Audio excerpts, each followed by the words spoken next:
புஸ்தகம் 21 அதிகாரம் 31வது வசனத்தை ஒரு ஆள் வாசிங்க. நீதிமொழிகள் 21:31. குதிரை யுத்த நாளுக்கு ஆயத்தமாக்கப்படும், ஜெயமோ கர்த்தரால் வரும். மகா பரிசுத்தமுள்ள நல்ல ஆண்டவரே, இந்த அதிகாலையிலே கர்த்தருடைய ஆவியான கொடுத்த நம்முடைய வார்த்தையை சபையின் மத்தியிலே நாங்கள் ஒப்பு கொடுத்திருக்கிறோம். இதை நீர் பிட்டு கொடுப்பீராக. ஆத்மாவுக்கு ஏற்ற தூதுகளை வெளிப்படுத்துவீராக. சகல தடைகளை நீக்கி நீர் எங்களோடு பேசும். சகல தடைகளை நீக்கி தம்முடைய மகிமையை வெளிப்படுத்தும். தொடர்ந்து ஆசீர்வதியும். இயேசுவின் நாமத்தில் பிதாவே, ஆமென். திரும்ப வாசிங்க. குதிரை யுத்த நாளுக்கு ஆயத்தமாக்கப்படும், யுத்த நாளுக்கு ஆயத்தப்படுத்தப்படும், ஜெயமோ கர்த்தரால் வரும். பாருங்க, குதிரை யுத்த நாளுக்காக ஆயத்தப்படுகிற ஒரு நல்ல அருமையான மிருகம். குதிரை என்பது அது பலத்தை காட்டுகிறது. குதிரை என்பது வீரியத்தை காட்டுகிறது. குதிரை என்பது நான் என்பதான நல்ல ஒரு மேட்டிமையான நிலையை காட்டுகிறது. தைரியத்தை காட்டுகிறது. அருமையான தேவனுடைய பிள்ளைகளே, குதிரை யுத்த நாளுக்காக ஆயத்தப்படுகிறது. ஆனால் வேதத்தில் நாம் படிக்கிறோம், அதாவது குதிரை யுத்த நாளுக்காக ஆயத்தப்பட்டாலும் ஜெயம் எங்கேருந்து தான் வரணும்? நல்லா சொல்லுங்க.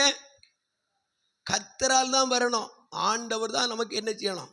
வெற்றியை கொடுக்கணும், விடுதலையை கொடுக்கணும், ஆசீர்வாதத்தை கொடுக்கணும். மனுஷனுடைய சுய பலத்தினால, சுய ஞானத்தினால, சுய சக்தியினால எதுவுமே பெற்றுக்கொள்ள முடியாது. குதிரை என்பது மனுஷனுடைய சுய பலத்தையும் சுய சக்தியையும் மனுஷனுடைய ஐஸ்வர்யத்தையும் இவைகளெல்லாம் காட்டுகிறது. என்னாலே முடியும், என்னாலே செய்ய முடியும். கடந்த நாளில் இது தேர்தல் நடந்தது. சிலருடைய வாழ்க்கையில் தோற்று போனாங்க. அவர்கள் எதோ நினைத்திருப்பாங்க, மக்களுக்கு எது நல்ல காரியம் செய்திருக்கலாம், எது செய்தாலும்.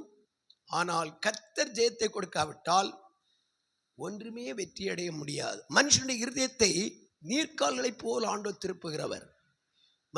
ராஜாக்களுடைய இருதயங்களை நீர்க்கால்களைப் போல் ஆண்டவர் திருப்பி விடுவார் என்று நீதிமொழியில் படிக்கிறோம். இந்த நாள் பகல் வேளையில் தேவனுடைய வார்த்தை கேட்கிற தேவனுடைய பிள்ளைகளே, நமக்கு ஜெயம் எங்கிருந்து வரணும்?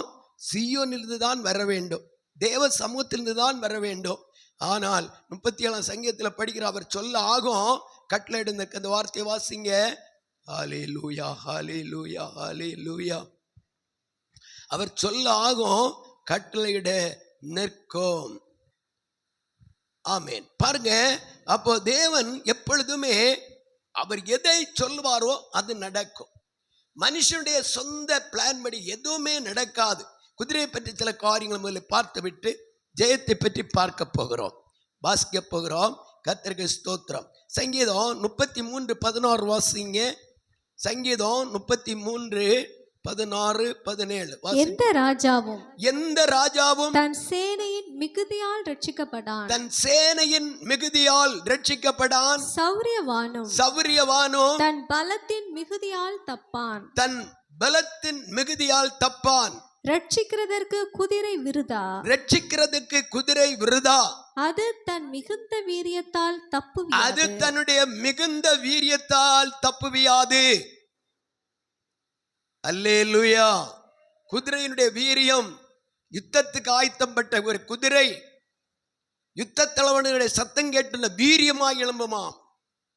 அதுபோல இன்றைக்குள்ள மனிதருடைய வாழ்க்கை, அவர்கள் ஜெயம் பெற்றுக்கொள்ள எத்தனையோ விதமான வழிமுறைகளை வகுத்து குறுக்கு வழிகளை தேடி ஜெயம் பெற்றுக்கொள்ள பார்க்கிறார்கள்.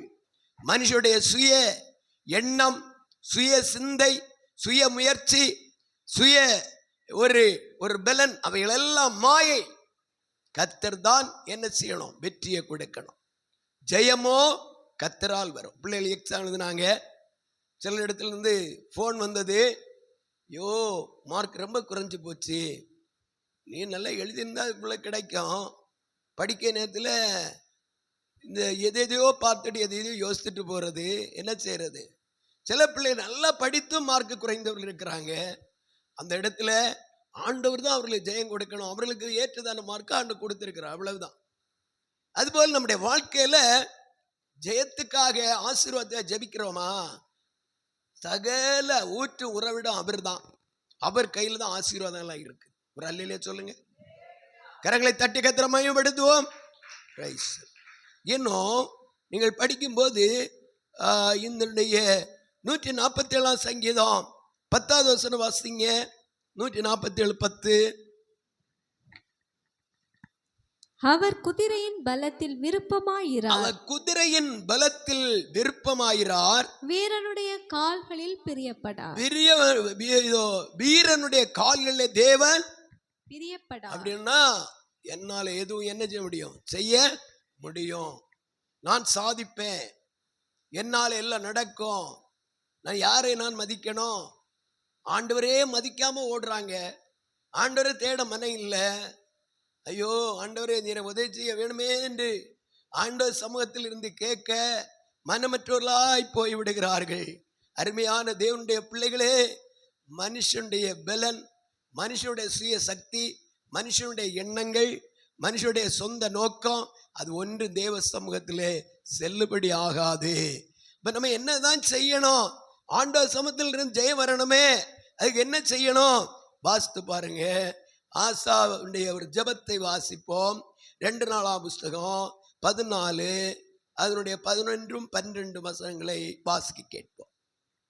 2 நாளாகமோ 14, 11, 12 வசனம். ஆசா தன் தேவனாகிய கர்த்தரை நோக்கி கூப்பிட்டு கர்த்தாவே பலமுள்ளவனுக்காகிலும் பலனற்றவனுக்காகிலும் உதவி செய்கிறது உமக்கு லேசான காரியம். எங்கள் தேவனாகிய கர்த்தாவே, எல்லாரும் பைபிளை திருப்புங்க. எல்லாரும் பைபிள் எல்லாம் திறந்து வைத்து அதை தியானம் படி பாருங்க. எங்கள் தேவனாகிய கர்த்தாவே எங்களுக்கு துணை நில்லும். உம்மை சார்ந்து உம்முடைய நாமத்தில் ஏராளமான இந்த கூட்டத்திற்கு எதிராக வந்தோம். கர்த்தாவே நீர் எங்கள் தேவன். மனுஷன் உம்மை மேற்கொள்ள விடாதேயும் என்றான். ஓ மனுஷர் உம்மை எங்களை மேற்கொள்ள விடாதேயும் என்று ஜெபித்தான். அருமையான தேவ பிள்ளைகளே, இதுதான் ஒரு தேவ பிள்ளையுடைய வாழ்க்கையில் இருக்க முக்கியமான காரியம். பலன் உள்ளவனுக்காகிலும் பலனற்றவனுக்காகிலும் உதவி செய்வது உமக்கு லேசான காரியம். ஆசாப் தன்னை தாழ்த்துகிறான். ஆண்டவரே எனக்கு பலன் இல்லை, இந்த பெரிய திரள் கூட்டத்து முன்பாக நான் நிற்கிறேன். ஒரு பெரிய படை பலத்தோடு நிற்கிறார்கள், நான் என்ன செய்வேன்? தன்னை தாழ்த்துகிறார். வேதத்தில் படிக்கிறோம், மேட்டுமை உள்ளவர்களுக்கு கர்த்தர் எதிர்த்து நிற்கிறார், பெருமை உள்ளவர்களுக்கு கர்த்தர் எதிர்த்து நிற்கிறார். தாழ்மை உள்ளவருக்கு தேவன் என்ன செய்வாராம்? கிருபையை கொடுத்து கொண்டே இருப்பார். அவருடைய கிருபை ஊற்றப்பட்டு கொண்டே இருக்கும். நானும் நீங்களும் எப்பொழுதும் நமக்கு எப்படி இருக்கணும்? இந்த தாழ்மையின் இருதயம். அந்த தாழ்மையின் இருதயம் ஆசாவுடைய வாழ்க்கையில இருந்தது. ஆகையினால்தான் அதுக்கு அடுத்த வசனம் வாசிங்க கீழே. அப்பொழுது கர்த்தர் அந்த எத்தியோப்பியரை ஆசாவுக்கும் யூதாவுக்கும் முன்பாக முறியடித்ததினால் எத்தியோப்பியர் ஓடிப்போனார்கள். பாத்தீங்களா? கர்த்தர் இறங்கினார் ஆசாவுக்காக. நம்முடைய குடும்பத்தில் தேவ ஆசீர்வாதம் வர வேண்டும் என்றால், ஜெயம் வர வேண்டும் என்றால், நமக்காக கர்த்தர் இறங்க வேண்டும். அவர் நமக்கு எதிராக இருக்கிற பெலிஸ்தியர்கள், எத்தியோப்பியர்கள், சத்துருக்கள், ஆமேன், நமக்கு எதிராக நம்ம எந்த கூட்டமாக இருந்தாலும் கர்த்தர் நமக்காக இறங்கியவைகளை எல்லாம் முறியடித்து போடுவார். கரங்களை தட்டி எல்லாரும் கர்த்தர் ஸ்தோத்திரம் மையப்படுத்துவோம். ஜெயமோ கர்த்தரால் வரும். அவர் நமக்கு ஜெயம் தராவிட்டால் நம்முடைய சொந்த பலன், சொந்த கழிவு, சொந்த முயற்சி எல்லாம் மாயை. அதுக்குதான் வெள்ளியெல்லாம் ஜெபம் வச்சிருக்கு. நம்முடைய தொழிலாக இருந்தாலும், நமக்கு ஒரு என்ன இருந்தாலும், ஊழியக்காரர்களுக்காக அல்ல, நம்ம வந்து ஜெபிக்கணும். ஆண்டவரே நான் என்ன செய்யணும்ப்பா, எனக்கு உதவி செய்யுங்க. இந்த ஆசா போல தன்னை தாழ்த்தி ஆண்டோடைய பாதத்தில் அமர்ந்திருந்து ஆண்டவரோடு நெருங்கி உறவாடணும். கண்ணீர் வடித்து ஜெபிக்கணும். ஊழியக்காரர்களோடு சேர்ந்து உபவாசம் ஜெபம் பண்ணணும். அவருடைய பாதத்திலிருந்து ஜெபித்தால் ஜெயம் நம்மை தேடி வரும். கரங்களை தட்டி எல்லாரும் கர்த்தரை ஸ்தோத்திரம் பண்ணி மையப்படுத்துவோம். அருமையான தேவனுடைய பிள்ளைகளே, இந்த சவுலுடைய வாழ்க்கையில் ஒன்றெண்டு காரியங்களை நாம் இதோ வாசிக்க போகிறோம். கர்த்தர் தாமே நம்மை ஆசீர்வதிப்பாராக. இதோ சவுல் ராஜாவுடைய வாழ்க்கையில சில முக்கியமான சில காரியங்கள் காணப்பட்டது. வாசிங்க. இது 1 சாமுவேலின் புஸ்தகம் 9ஆம் அதிகாரம் அதனுடைய 2வது வசனம் வாசிங்க. அவனுக்கு சவுல் என்னும் பேருள்ள சௌந்தரியமான வாலிபனாகிய ஒரு குமாரன் இருந்தான். இஸ்ரவேல் புத்திரரில் அவனை பார்க்கிலும் சௌந்தரியவான் இல்லை. அவனை பார்க்கிலும் ஒரு சௌந்தரியமான் இல்லை. தொடர்ந்து எல்லா ஜனங்களும் அவன் தோளுக்கு கீழாய் இருக்கத்தக்க உயரம் உள்ளவனாயிருந்தான். ரொம்ப உயரம் உள்ளவனாயிருந்தான். ரொம்ப சௌந்தரியம் உள்ளவனாயிருந்தான். வேதம் சொல்லுகிறது சௌந்தரியம் வஞ்சனை உள்ளது, அழகு வீண். ஒவ்வொரு சகோதரியை பார்த்த கண்ணாடி போய் நின்று இருக்கு அழகு போகாதாதுன்னு என்னென்னலாமோ போட்டு பூசி அழகை வருவித்துக் கொள்ளுகிறார்கள். ஒரு திருமணம் விட்டு போயிருந்தேன். போய் அந்த பையனையும் அந்த பொண்ணையும் பார்த்தா, இந்த பையன் எப்படி இருக்கிறான், அந்த பொண்ணை பார்த்தா பஸ்திய போல இருக்கிறான். யார போல சொல்லுங்க, யார போல இருக்கிறா? வாய் திறக்க மாட்டீங்களா? பஸ்திய போல இருக்கிறா. அப்படின்னா பூரண ரூபவதியா இருக்கிறாள், பார்வைக்கு அப்படி இருக்கிறாள்.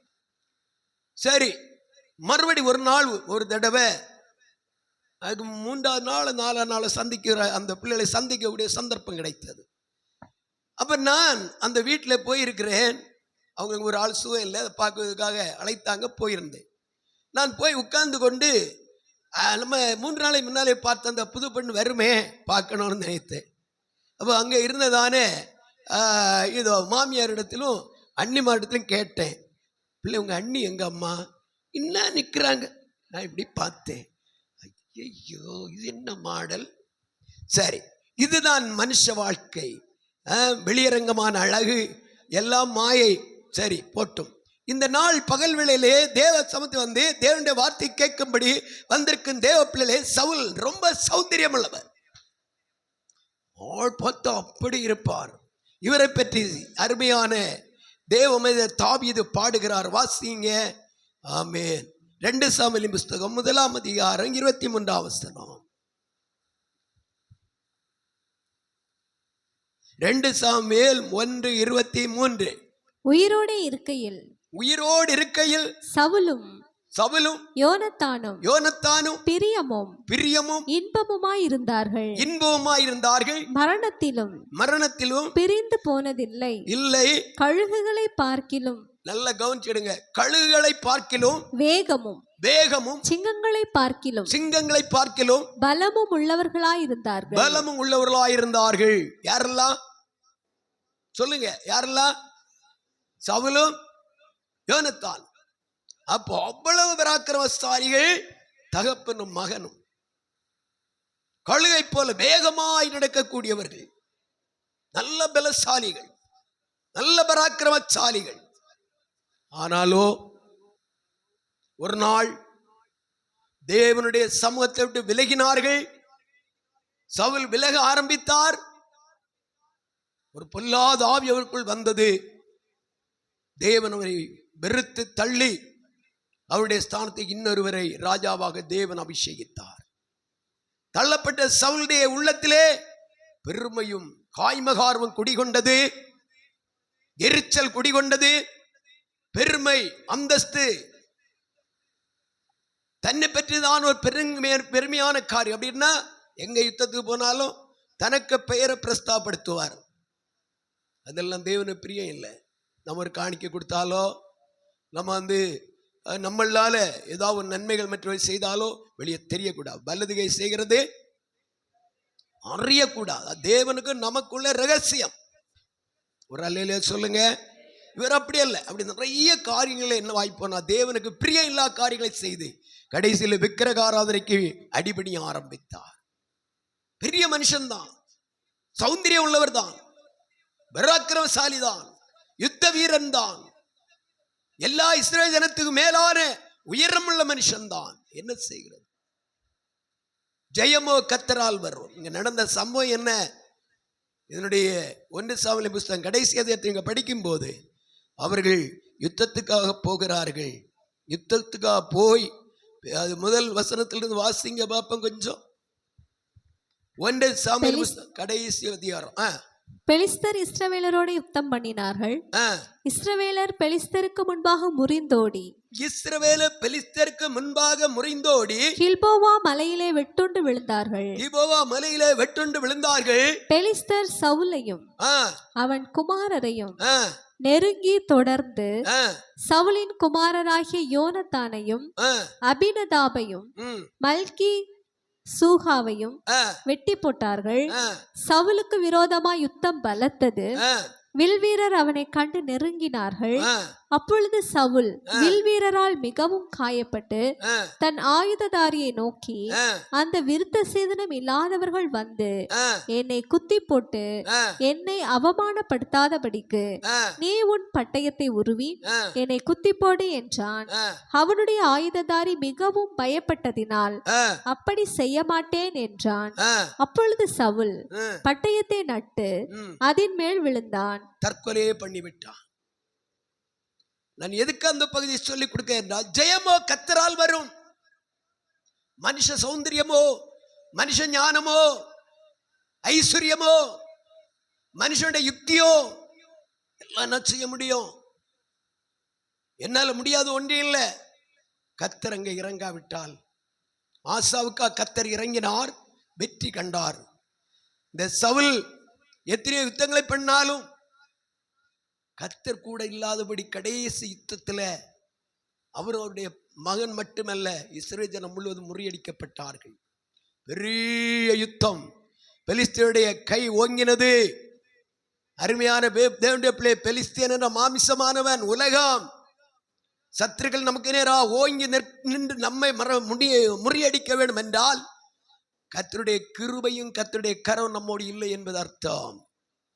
கர்த்தருடைய கரம் நம்மோடு கூட இருக்கும் வரையிலும், கர்த்தர் நம்மோடு கூட நமக்காக யுத்தம் பண்ணுகிறது வரையிலும், அவருடைய கிருபை நம்மளே வல்லமையாய் வெளிப்படுகிறது வரையிலும் சத்துருக்கள் ஜெயம் எடுத்துக்கொண்டே இருப்பார்கள். கர்த்தர் நம்மோடு கூட இருப்பார் என்றால் வேதம் சொல்லுகிறது, தாவீது போன இடமெல்லாம் கர்த்தர் கூட இருந்தார். கரங்களை தட்டி எல்லாரும் கர்த்தரை நான் ஸ்தோத்திரிப்போம். அவர் அதுதான் பாடுகிறார் சங்கீத புஸ்தகத்தில். இதோ கர்த்தருக்கு ஸ்தோத்திரம், உம்மாலே நான் ஒரு சேனைக்குள் வாசிங்கம்மா. கர்த்தருக்கு ஸ்தோத்திரம். சங்கீதம் 16:8-9 வாசிங்க. சங்கீதம் 16:8-9. கர்த்தரை எப்பொழுதும் எனக்கு முன்பாக வைத்திருக்கிறேன். கர்த்தரை எப்பொழுதும் எனக்கு முன்பாக வைத்திருக்கிறேன். அவர் என் வலது பாரிசத்தில், அவர் என்னுடைய வலது பாரிசத்தில் இருக்கிறபடியால் நான் அசைக்கப்படுவதில்லை. ஆகையால் என் இருதயம் பூரித்தது, என் மகிமை களிகூர்ந்தது, என் மாம்சமும் நம்பிக்கையோட தங்கி இருக்கும். நம்பிக்கை உண்டு. கர்த்தர் எனக்கு பலம் தருவார். இந்த தாவீதுடைய உள்ளத்துல என்ன தெரியுமா? ஆண்டவர்கிட்ட ஆலோசனை கேட்கணும், ஆண்டவர்கிட்ட ஆலோசனை கேட்கணும். தீர்க்கதரிசியுடைய என்ன காரியம் சொல்லணும்.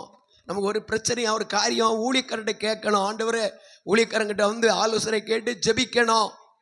ஆவியானவராக கிடைக்கிற ஆலோசனை கீழ்ப்படியணும். இந்த அநேக பேருக்கு உலக மனுஷர்கள் ரொம்ப நண்பர்களாக வைத்திருக்கிறாங்க, ஆலோசனை கேட்பாங்க. நல்லதுதான். தேவ சமுத்திரம் ஆலோசனை கேட்கிறோமா? ஆண்டோடைய பார்த்து இந்த ஆண்டோடைய ஆலோசனை காத்திருக்கிறோமா? சங்கீதக்காரர் தாவீது இன்னொரு இடத்துல சொல்லுகிறார். 18ஆம் சங்கீதத்தை எடுத்துக்கொள்ளுவோம். அதிலே ஒரு பகுதி இருக்கிறது, வாசித்து பாருங்கள். 18ஆம் சங்கீதம் 28-29 வசனம். தேவரீர் என் விளக்கை ஏற்றுவீர், தேவரீர் என் விளக்கை ஏற்றுவீர். என் தேவனாகிய கர்த்தர் என் இருளை வெளிச்சமாக்குவார். என் இருளை வெளிச்சமாக்குறவர் நீ. தேவனுடைய பிள்ளையே, உன் வாழ்க்கையை துளிர்க்க பண்ணவும், வெளிச்சமாக்கவும், ஆசீர்வதிக்கவும் தேவனால் முடியும். அவரால் கூடாது ஒன்று இல்லை, எல்லாம் அவரால் முடியும். தாவீது பிதா நம்பிக்கையோடு பாடுகிறார், தேவரே என்னுடைய இருளை நீர் வெளிச்சமாக்குவீர். என்றைக்கு நான் இருளுக்குள்ள இருப்பதில்லை, எனக்கு ஒரு மாற்றம் வரும். பிள்ளைகளை நிமிர்ந்துருங்க, அங்க கவனிங்க, வசந்த கவனிங்க. வந்து நம்ம அங்க வந்து விட்டு விருதா போகக்கூடாது. விளக்கென்ன? நம்முடைய வாழ்க்கை. விளக்கென்றால் சொல்லுங்க, நம்முடைய வாழ்க்கை. அது எப்படி வெளிச்சமாகும்? 119 சங்கீதம் 105 வசனம். 119 105. கடகடா யாரோ வாசிங்க. உம்முடைய வசனம் உம்முடைய வசனம் என் கால்களுக்கு என் தீபமும் கால்களுக்கு தீபமும். என் பாதைக்கு வெளிச்சமுமாய் இருக்கிறது. பாத்தீங்களா, நம்மை வெளிச்சத்துகளை கொண்டு நிறுத்த தேவனுடைய வார்த்தை, தேவனுடைய வசனம். கரங்களை தட்டி எல்லாரும் கர்த்தரை ஸ்தோத்திரம் பண்ணி மகிமைப்படுத்துவோம். அருமையான தேவனுடைய பிள்ளைகளே, கர்த்தருடைய வசனத்தை வாசிக்கணும், தியானிக்கணும். கர்த்தருடைய ஆலயத்தில் வந்து அமர்ந்திருந்து கண்ணீர் விட்டு ஜெபிக்கணும். வாழ்க்கை பிரகாசம் வரும், ஆசீர்வாதம் வரும், நம்மை தேடி வரும். ஹல்லேலூயா. ராம் முழுவதும் மீன் பிடித்தாங்க, ஒன்றும் இல்லை. ஏன்? ஆண்டவர் இல்லையே, இயேசு இல்லையே. இயேசுவை விட்டுட்டு தங்கள் சுயத்தில் போறாங்க. இந்த மனுஷன் அப்படித்தான் போகிறான். என்னால முடியும், என் சாமர்த்தியம், என் புத்தி, என் ஐஸ்வர்யம், என் பணம், என் செல்வம், என் புகழ். கர்த்தர் ஆசீர்வதிக்காவிட்டால் ஒன்றுமே இல்லை. ஜெயமோ கர்த்தரால் வரும்.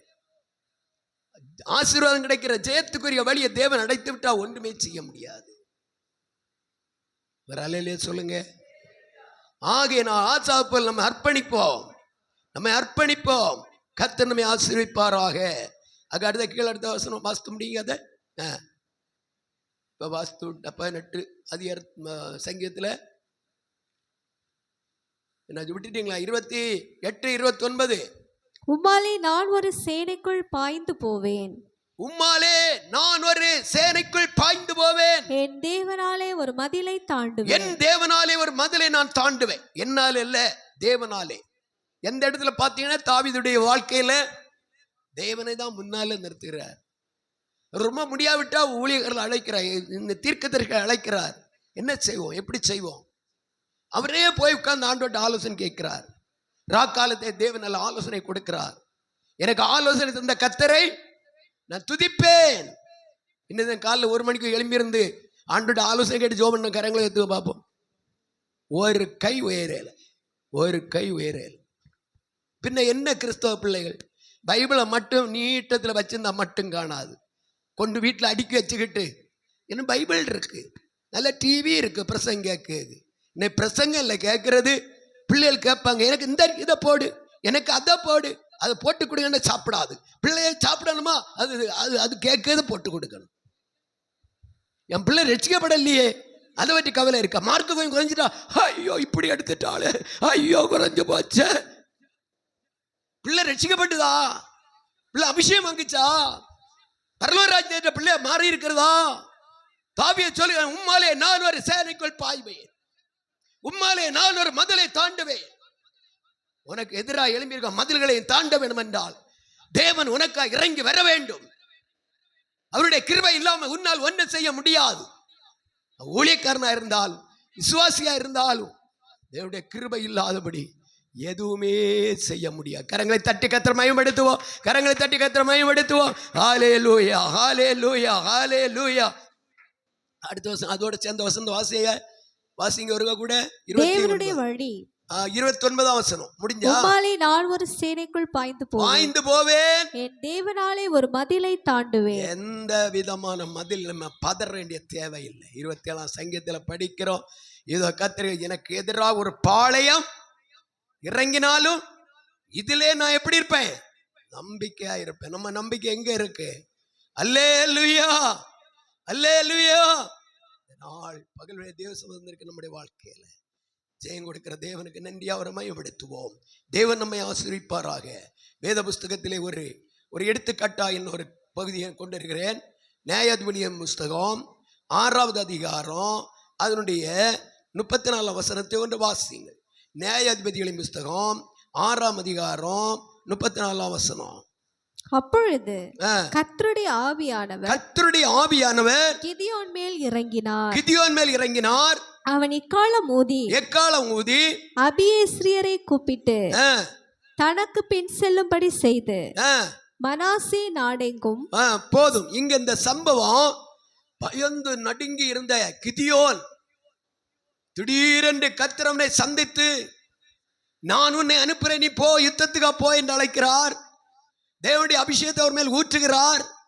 ஆவியானவர் மேல் வந்த உடனே பராக்கிரமசாலி அவன் மாற்றப்பட்டான். கரங்களை தட்டி எல்லாரும் கர்த்தரை ஸ்தோத்திரம் பண்ணி மையப்படுத்துவோம். பரிசுத்தாவினுடைய அபிஷேகம் நமக்குள்ள சரியா வந்து விட்டால் ஆண்டவர் எப்போ நம்ம பிரியப்படுத்திட்டே இருப்போம். நம்ம அறியாமடிக்கே ஆண்டவருடைய காரியங்களை ஈடுபடுவோம். கன்வென்ஷன் நம்ம சொன்னோம்ல, யாராவது கேட்டீங்களா? நோட்டீஸ் அடிச்சாச்சா? என்னை கன்வென்ஷன்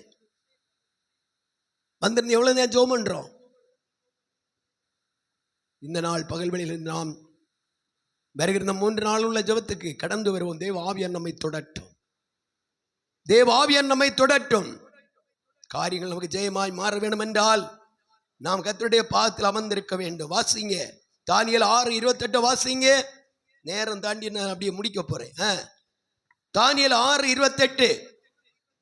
தானியேல் 6:28 தரியவின் ராஜ்யபார காலத்திலும் பெர்சியனாகிய கோரேசுடைய ராஜ்யபார காலத்திலும் தானியேலின் காரியம் ஜெயமாயிருந்தது. தானியேலின் காரியம் ஜெயமாயிருந்தது. ஏன் ஜெயமாயிருந்தது? வாசியுங்கள் 6:10.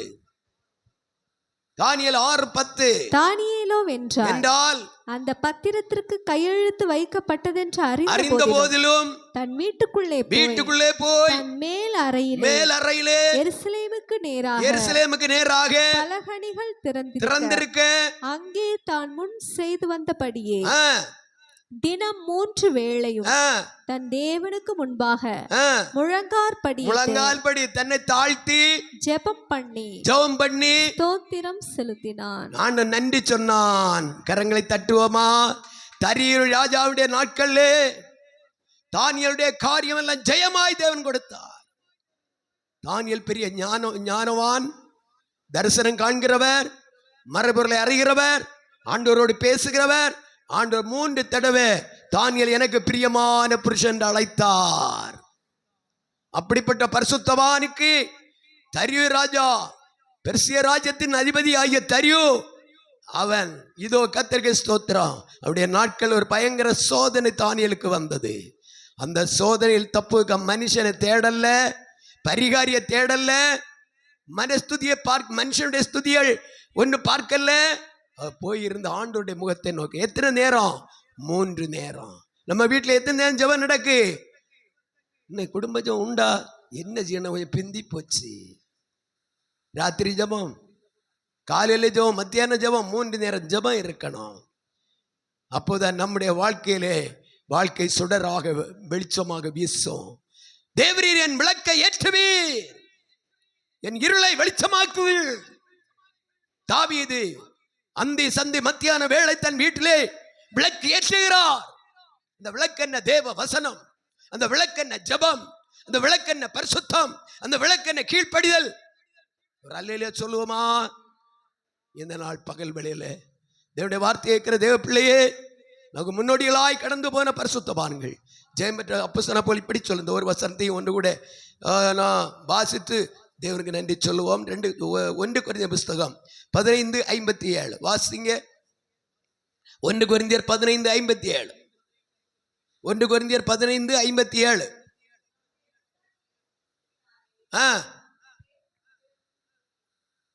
மறுபடியும் வாசிப்போம். நம்முடைய கர்த்தராகிய இயேசு கிறிஸ்துவினாலே நமக்கு ஜெயம் கொடுக்கிற தேவனுக்கு ஸ்தோத்திரம்.